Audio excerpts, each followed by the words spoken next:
मैं तमाम daily wages की बात कर रहा हूं। उनसे अच्छा तो वो लोग हैं जो बाहर से आके प्रवासी मजदूर यहां पे काम कर रहे हैं। फिर मिनिमम वेजेस एक्ट उन्होंने कहा कि हम जल्द लागू करेंगे और उनको उनका हक मिलेगा, लेकिन वो कब मिलेगा? लेकिन जो कानून लोगों के हित के हैं वो तो इंप्लीमेंट होने ही नहीं है यहाँ पे, ना ही उन्होंने करने हैं। अमित शाह जी हैं चाहे कोई है, यहाँ मुझे नहीं लगता कोई इस किस्म के कानून जो हैं वो लागू होंगे जो जम्मू कश्मीर के लोगों के हित के होंगे। कि अमित शाह जी की जिनकी आप बात कर रहे हैं, उन्होंने पार्लियामेंट के हाउस के अंदर ये कहा कि हम जम्मू कश्मीर को स्टेटहुड देंगे। अब बताइए कि आज 2 साल हो गए हैं, अब तीसरा साल चल रहा है, लेकिन आज तक उन्होंने स्टेटहुड का नाम नहीं लिया कभी। तो मैं समझता हूँ कि जम्मू कश्मीर के लोगों के साथ बहुत बड़ा एक धोखा हुआ है और इस किस्म की बातें चलनी है। नेशनल कॉन्फ्रेंस ने वायदा किया हुआ है कि हम जब भी हमारी हुकूमत आई, हमारा पहला ये कर्तव्य होगा कि हम लोग इनको रेगुलाइज करेंगे। जुमला आपको आता है जी हम बहुत तरक्की कर रहे हैं, बहुत उन्नति हो रही है। क्या उन्नति हो रही है, कहाँ कर रहे हैं उन्नति आप?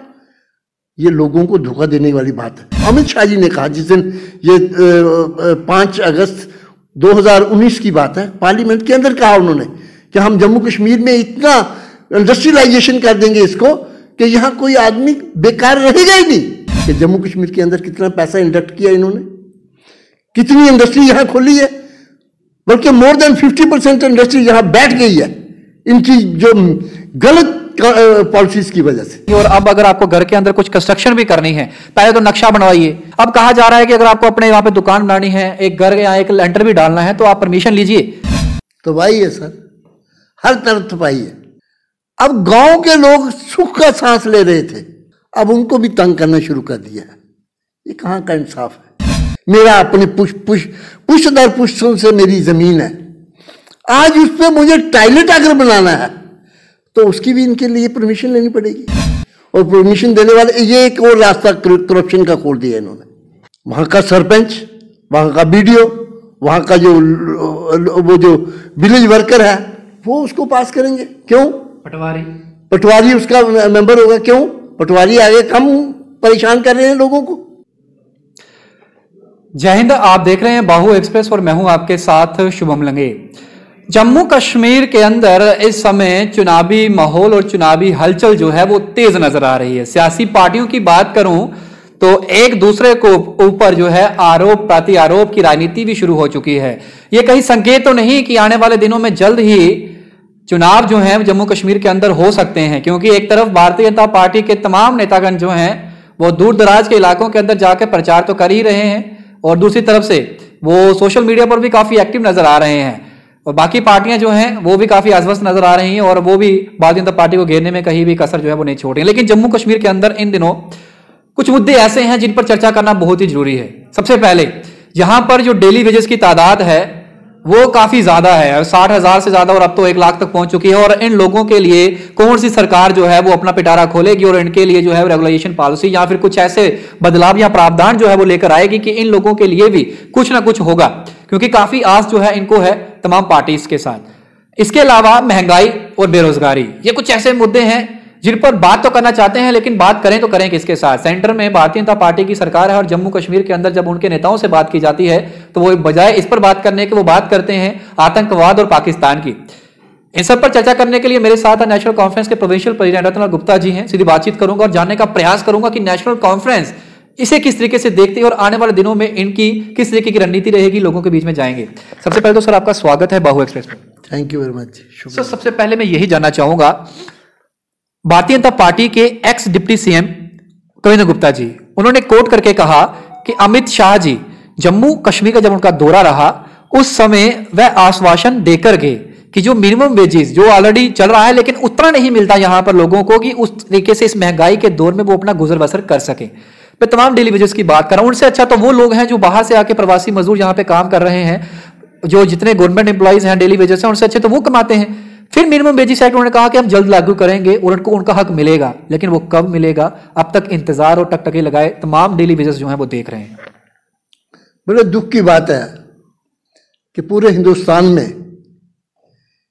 मिनिमम वेजेस एक्ट जो लागू हुआ है और जम्मू कश्मीर वाहिद एक ऐसी यूटी है, बदकिस्मत यूटी है, मैं कहता हूं कि यहाँ बाकी एक्ट सब लागू हो गए हैं।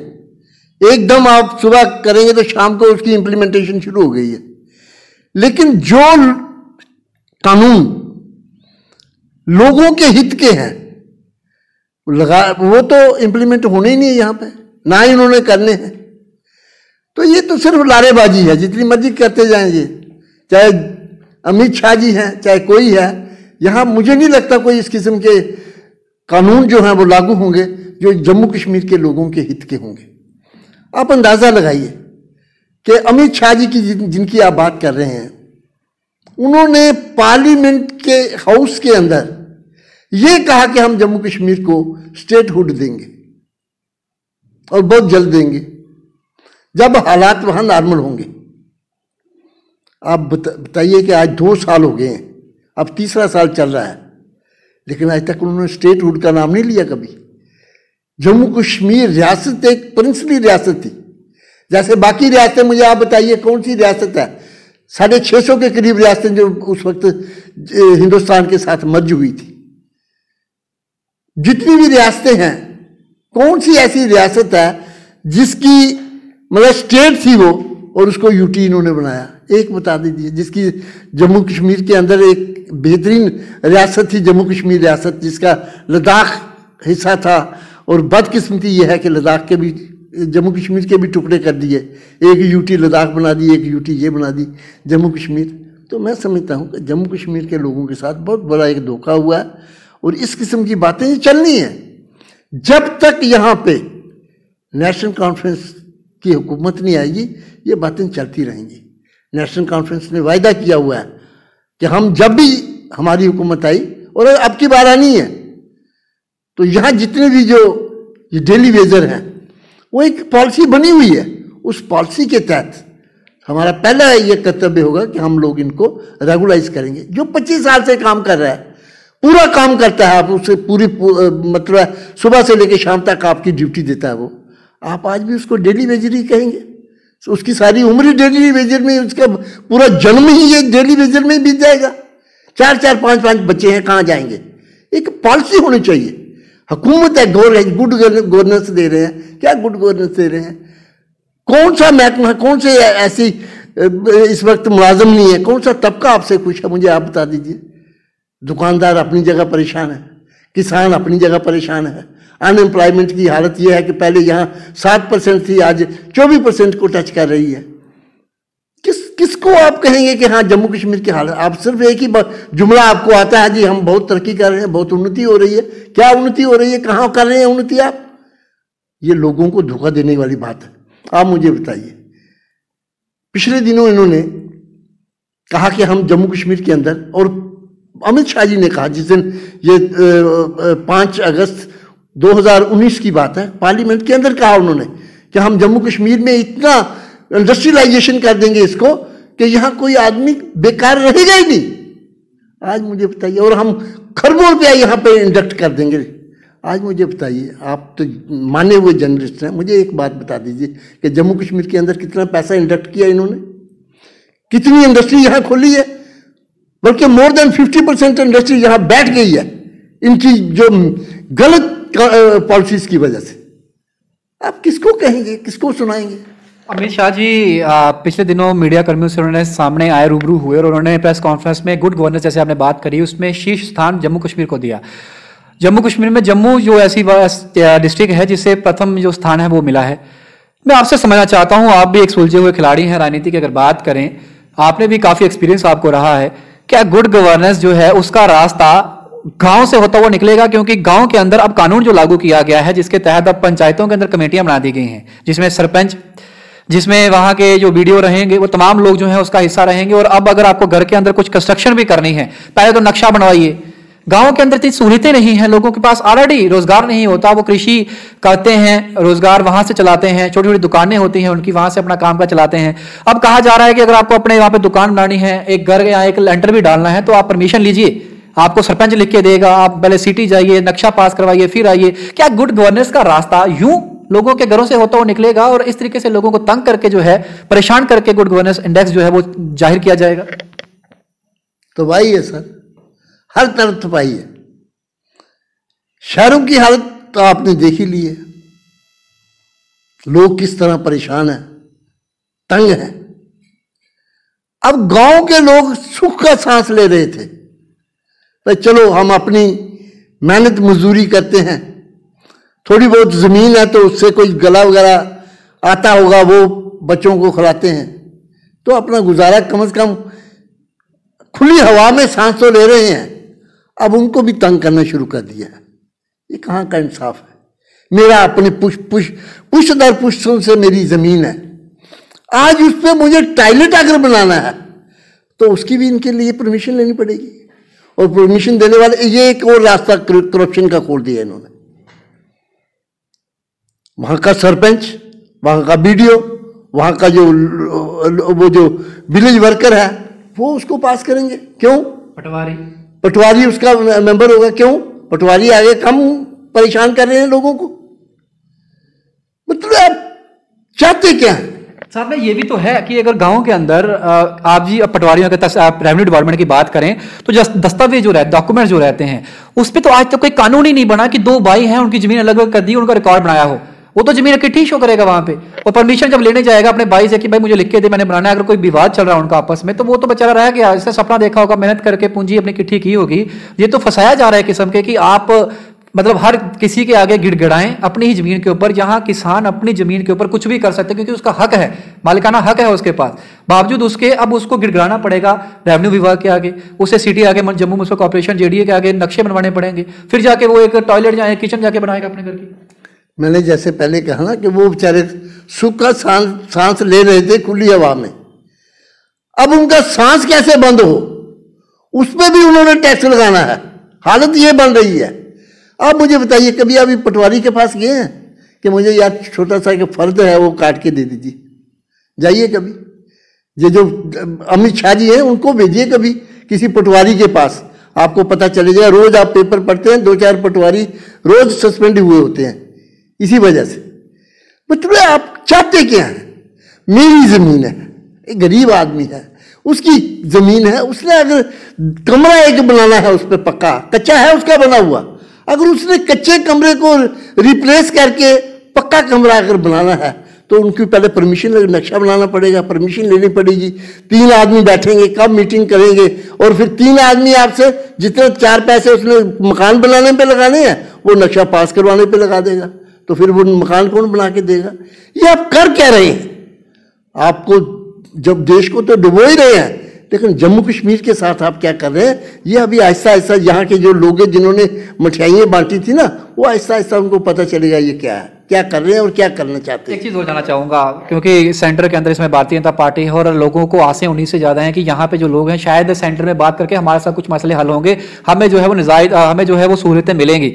लेकिन जब उनके प्रधान से बात की जाती है तो वो इलेक्शन मोड में नजर आ रहे हैं। वो बजाय लोगों की जो जरूरतें हैं, बुनियादी बातें हैं, उन पर मसले, उनसे बात करने, चर्चा उस पर करने के बजाय वो कहते हैं कि अब की बार 50 पार हमारा टारगेट है, हम सरकार में आएंगे, जब हमारा सीएम होगा, हिंदू सीएम होगा, उसके बाद हम जो है डेली वेजेस से लेके तमाम वो मुद्दे जो अभी तक लटके पड़े हैं, जो पिछली सरकारों की देन है, जो बोझ हैं, उन्हें हम हल करेंगे। और आरोप आपकी सरकार के ऊपर और आपके ऊपर, आपकी पार्टी को लगाया जाता है कि ये पार्टी जो रही, ये सिर्फ और सिर्फ परिवारवाद के साथ गिरी हुई पार्टीज रही। इन्होंने सिर्फ अपना देखा, जम्मू कश्मीर की आवाम के साथ इन्होंने दोहरापन जो था वो नीति अपनाई, जिसकी वजह से आज तक हमें जो है वो इतने डेली वेजेस जो है वो आज तक खज्जल होते हुए नजर आए। देखिए, ये जो बातें कर रहे हैं ना, इनको जम्मू कश्मीर के इतिहास का पता नहीं है और नेशनल कॉन्फ्रेंस के इतिहास का पता नहीं। उनको पता नहीं है नेशनल, जिस परिवार की ये बात कर रहे हैं, आज अगर आज़ादी का सांस ले रहे हैं उस परिवार की वजह से ले रहे हैं। 22 साल इस परिवार ने जेलों में काटे हैं। शेख मोहम्मद अब्दुल्ला साहब ने 22 साल जेल में काटे, जहां के लोगों की फंडामेंटल राइट्स के लिए, यहाँ के लिए। और वो अगर इलेक्शन में जीत के आते हैं तो जीत के आते हैं, लोग उनको चाहते हैं, लोग उनसे प्यार करते हैं, लोग उनको लाते हैं पावर में। आप तो गिनती कर रहे हैं कि हम पावर में आएंगे और ये करेंगे, क्या करेंगे? आज पावर नहीं है आपके पास। सेंटर में किसकी हुकूमत है? जम्मू कश्मीर में कि कौन हुकूमत कर रहा है? करो ना उन लोगों की बातें, करो लोगों की परेशानियां दूर। जिस दलदल में आपने लोगों को यहां धकेला उससे निकालो ना बाहर। आप निकालने के लिए काम कुछ करते नहीं है, सिर्फ बातेंगे 50, 50, 50। यार 50 की गिनती तो पहले करो, होती कितनी है। जिस दिन आप 50 की गिनती पूरी कर जाओगे उस दिन बताना हमें जम्मू कश्मीर के लोगों को मैंने 50 की गिनती सीख ली है। कहां से लेंगे ये सीटें? जाएं जरा मार्केट में, पता चले इनको वसीयत क्या है इनकी। आप कह रहे हैं कि हमारी हुकूमत आएगी। इस वक्त किसकी हुकूमत है? कौन हुकूमत कर रहा है? ये जो नए कानून जो दिन ब दिन लोगों को परेशानी करने के लिए ला रहे हैं, जो गांव के अंदर लाया है ये कानून, जो अपना एक टॉयलेट बनाना होगा तो परमिशन है, और ये एक दूसरी बातें कर रहे हैं, कोई छोटी सी कोई भी काम करना होगा तो इनकी परमिशन लेनी पड़ेगी। ये कौन ला रहा है कानून? मतलब डेली वेजर को आप रेगुलाइज करने के लिए आप कहते हैं हमारी हुकूमत आएगी। इस वक्त किसकी हुकूमत है? पिछले 3 साल से आप कह रहे हैं 2014 से किसकी हुकूमत थी? आप मुझे बताइए। इनकी हुकूमत थी ना 2014 के बाद। आपने किया क्या जम्मू कश्मीर के अंदर? एक मुझे बता दीजिए इन्होंने किया क्या, यहाँ के लोगों के लिए क्या किया? कितने आपने यहाँ पुल बनाए हैं, कितनी आपने सड़कें बनाई, कितने आपने स्कूल खोले हैं? बल्कि आपने जो स्कूल खोले थे छोटे बच्चों के वाले, वो भी आपने मर्ज किए हैं। कौन सी गवर्नेंस की बात कर रहे हैं आप? कौन सा तबका आज आपके अपने लोग आपको गाड़ी दे रहे हैं और आपके लिए बंद कर दे के आपको बता रहे हैं आप गलत पॉलिसी ला रहे हैं जम्मू कश्मीर के अंदर। ये आप कर रहे हैं। हमारी एक बेहतरीन खूबसूरत स्टेट थी, जन्नत लोग कहते थे, इसको आपने जन्नत बना के रख दिया, यूट्यूब बना के। ये आप कह रहे हैं कि भाई हम यहां की तरक्की लाएंगे। आप इससे भी वर्ष करेंगे। लोगों के पास जाके जाइए, आपको पता चल जाएगा 2-2, 4 की तरीक कैसे बनते हैं। आप सिर्फ घर पे बैठ के ही जरवे लगा रहे हैं और अपनी बातें सुना रहे हैं कि हमारी हुकूमत आएगी। आज किसकी हुकूमत है? एक चीज और मैं आपको 2014 के बाद किसकी हुकूमत थी? ये लोग आज परेशानी में, कोई भी तबका जो है परेशानी में है। कैसे है? 7% से 24% ये अनएम्प्लॉयमेंट हो गई है। कैसे हो गई है? बेरोजगारी हो कैसे हुई है? ये बच्चे बेचारे, ये किसान क्या कर रहा है? आज किसान रो रहा है आपके बैठ के। आपने कानून बनाए, 3 कानून किसानों के लिए कहते हैं ना। आप कहते हैं कि किसानों की बड़ी भलाई होगी इसमें। आपने पूरे हिंदुस्तान पर, पूरी दुनिया में कभी ऐसा नहीं हुआ कि पार्लियामेंट के अंदर कानून पास किए और आपने कानून वापस ले लिए। तो लाए क्यों? अगर गलत थे तो आज आप कह रहे हैं कि गलत थे, तो लाए क्यों? लोगों को बेवकूफ बना रहे हैं आप, और फिर कहते हैं कि हमारी बड़ी हम आगे ले जा रहे हैं इस देश को। आपने बात महंगाई की करी, तो मैं इनके एक यूनियन मिनिस्टर हैं, कपिल पाटिल उनका नाम है, पंचायती राज, स्टेट ऑफ पंचायती राज उनको इंस्टीट्यूशन दिया गया है, वो उसको डील करते हैं। उनका एक बयान आया है, ये कल के दिन का उनका एक बयान आया है। वो महाराष्ट्र के थाने के अंदर उन्होंने एक बयान दिया है। मराठी के अंदर वो बयान था, उसको मैं आपको हिंदी में बताऊं तो उन्होंने ये कहा है कि जब हमें प्याज, टमाटर और दालों के जो दाम बढ़ रहे हैं, ये छोटे इशू है हमारे लिए, हम इस पे बात नहीं करेंगे, इसको हमें जहन से बाहर निकालना पड़ेगा। उन्होंने कहा कि अगर अब बात होगी तो हमारा जो टारगेट है वो 2024 में पीओके है, अब वो हमारे भारत का, हमारे जम्मू कश्मीर के साथ होगा और भारत के अंदर होगा। हमारा काम उस पर चल रहा है और इसका जिम्मा हमने अमित शाह जी और मोदी को जो है वो दिया है, और मोदी जी के नेतृत्व के अंदर ही ऐसा हो सकता है। हमें पहले नेशन को बचाना है, कंट्री को सेव करना है, उसके बाद ये छोटे छोटे इशू जो है देख लेंगे हम। देखिए, महंगाई से लोग परेशान हैं। जो 400 रुपये का सिलेंडर आता था आज 1000 को क्रॉस कर गया। जो 50 के इर्द गिर्द पेट्रोल या डीजल की कीमत थी उस वक्त, आज 100 को टच करके या थोड़ा सा कम हुआ है। टमाटर जी कह रहे हैं कि वो छोटे छोटे इशू हैं। भाई पेट के अंदर कुछ जाएगा तभी बचेगा, पहले लोग बचाओ तो सही। 2 टाइम की रोटी के लिए तरस रहे हैं यहां पे लोग। अगर लोग ही नहीं होंगे तो आप करेंगे क्या? जिस महंगाई की आप बात कर रहे हैं, आज किसी की अफोर्ड नहीं कर रहा है कोई कि 2 टाइम की रोटी भी खा सके। इतनी महंगाई हो गई है, कमर तोड़ दी है महंगाई ने, और ये कहते हैं ये इशू कोई नहीं है।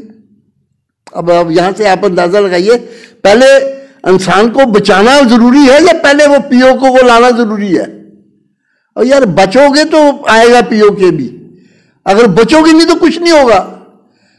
तो इसलिए आज का जो आप कह रहे हैं कि महंगाई को छोड़ दीजिए, इशू नहीं है, सबसे बड़ा इशू ही महंगाई है। पैसा नहीं है लोगों के पास, परचेजिंग कैपेसिटी खत्म हो गई है, कहां से लाएंगे? बेरोजगारी ऐसी है, बच्चे ऐसे रो रहे हैं, तबका कोई खुश नहीं है। 3 साल से ये आपका कोविड चल रहा है, बिजनेस आपका बिल्कुल ठप होकर रह गया है, कोई कमाई नहीं है। 1 करोड़ से ज्यादा लोग जो हैं बेकार हो गए, जो नौकरी करते थे, जिनकी नौकरी छीनी गई है। ये महंगाई की बात कर रहे हैं। या किस किस्म की सरकार है, ये किस किस्म के लोग हैं। एक बार प्याज महंगा हुआ था, गवर्नमेंट चली गई थी, आंसू आ गए थे लोगों के उस प्याज की वजह से, इतनी महंगे हो गए थे प्याज। एक प्याज महंगे, यहां तो हर चीज महंगी है, लेकिन कर करें किसको? सुनने वाला कोई नहीं है, करने वाला कोई नहीं है। पीडीपी के एक एक्स एमएलसी हैं, शायद आपने भी वो बयान सुना होगा, उनका इंटरव्यू काफी वायरल रहा है, तसद्दुक हुसैन नाम है उनका। उन्होंने एक बयान दिया है, वो जेडीए का जो इशू रहा, बर्निंग टॉपिक रहा इन दिनों, अभी भी चल रहा है, और उसको अभी कुछ राजनीतिक पार्टियां जो हैं वो अपना मंच भी बना बैठी हैं वहां पर। उन लोगों की परेशानी थी, जाहिद है, और वो है कि वहां पर जो उनकी परेशानियां थी वो चीज़ नहीं होनी चाहिए थी, वो इंसानियत के नाते, क्योंकि सर्दी का मौसम था, अगर कुछ था तो आपने नोटिस देते, उसके बाद उन्हें जो है बताते, अगर वो उस टाइम पीरियड में नहीं करते, वो एक अलग इशू है, वो प्रोसेस रहता है। एकदम से जाता है जेडीए, उनके घर तोड़ देता है, वो बेघर हो जाते हैं जितने सालों से रह रहे थे।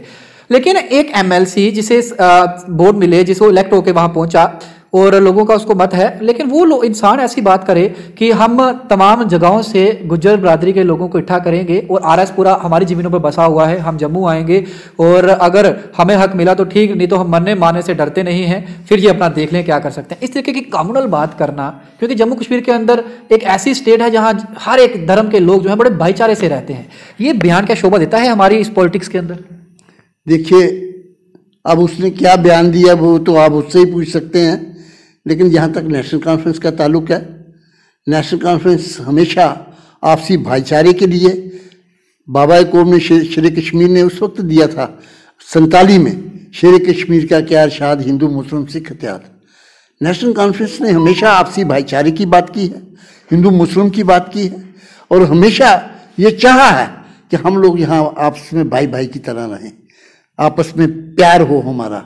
हमने कभी जम्मू या कश्मीर की बात नहीं करी, हमने कभी हिंदू या मुसलमान की बात नहीं करी, बल्कि उस वक्त जबकि पूरा देश जल रहा था 1947 में, उस वक्त भी महात्मा गांधी जी जो राष्ट्रपिता हैं, उन्होंने कहा था कि मुझे अगर कहीं थोड़ी सी उम्मीद की किरण नजर आती है तो वो कश्मीर है और वो शेख साहब हैं।